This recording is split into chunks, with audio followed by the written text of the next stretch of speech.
ሰላም የኢትዮ ሃይቴክ ቤተሰቦች እንደምን ከርማችሁልኛል እንደምን ሰነበታችሁ እኔ በጣም ደህና ነኝ ዛሬ ትንሽ ለየት ባለ ቪዲዮ መጥቻለሁ ማለት ነው።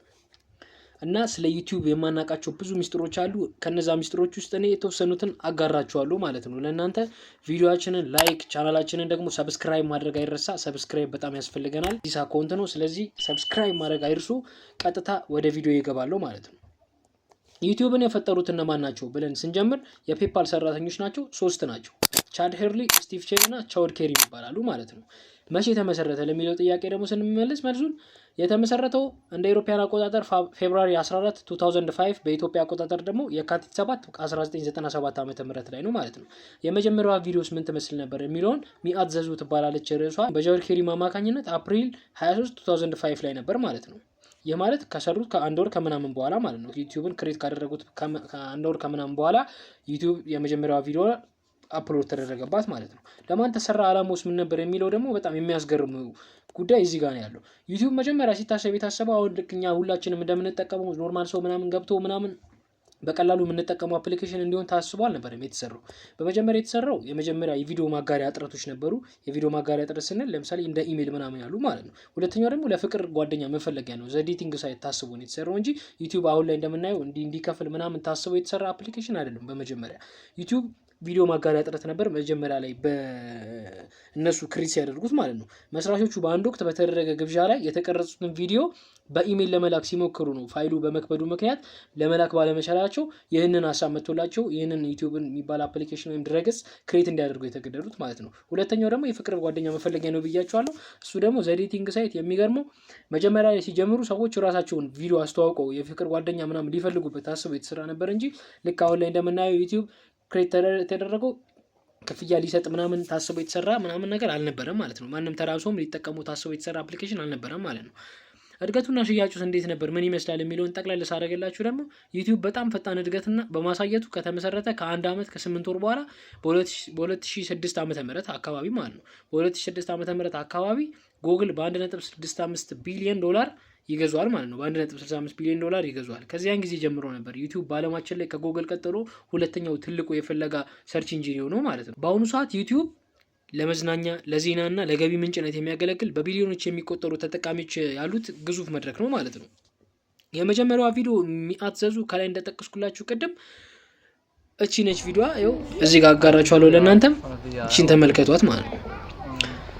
18 ሰከንድ የምትረዝም ቪዲዮ ነች። በሳንዲያጎ መካነ አራዊት ውስጥ የተቀረጸች ቻውድ ኬሪ በዝሆኖቹ ፊት ቆሞ የሚናገርባት ቀለል ያለች ቪዲዮ ነች ማለት ነው። ዛሬ ላይ እቺ ለኢንተርኔት ታሪክ ትልቅ እንደ ቅርስነት ትቆጠራለች ማለት ነው። እንደ ትልቅ ቅርስ ነው የምትቆጠረው። ዩቲዩብ ከተመሰረተ በኋላ የተጠቀመው መሪ ቃል ወይም ብሮድካስት ዩርሰልፍ ምን ይመስል ነበር ካላችሁኝ ራስህን ለዓለም አሰራጭ የሚል መሪ ቃል ነበረው ማለት ነው። በጊዜው ለውጥ ነበር። ምክንያቱም በዚያን ጊዜ ቪዲዮ መቅረጽ እንጂ ለብዙ ሰው ማድረስ የሚችሉበት ትልልቅ የቴሌቪዥን ጣቢያዎች ብቻ ነበሩ።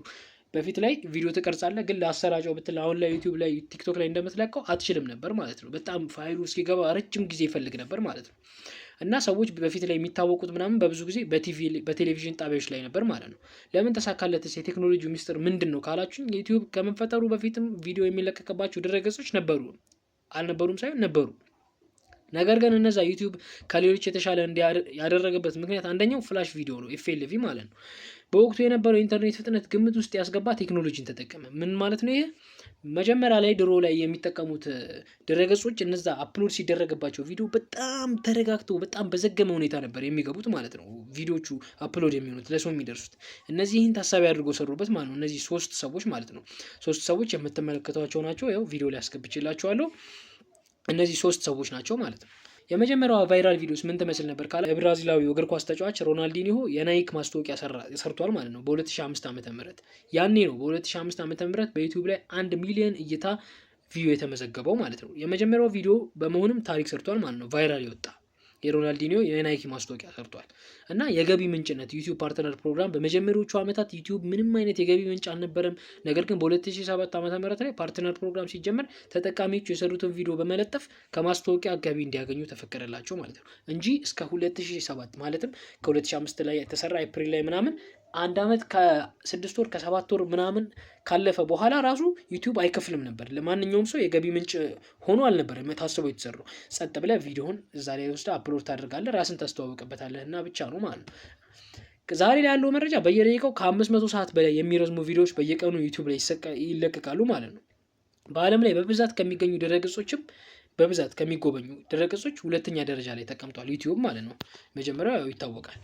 በአማርኛ ቋንቋ ብቻ ሳይሆን በዓለም ላይ ባሉ በሺዎች በሚቆጠሩ ቋንቋዎች እውቀትና መዝናኛን የሚያደርስ ትልቅ መድረክ ሆኗል ማለት ነው። ሻወር ኬሪም በዩቲዩብ የመጀመሪያውን ቪዲዮ የጫነው ሰው ነው ማለት ነው። በዚያ ታዋቂ ቪዲዮ ሚአዘዙ ላይ የምትሰኟ እሱ ነው የአፕሎድ ያደረጋት ማለት ነው፣ የጫናት።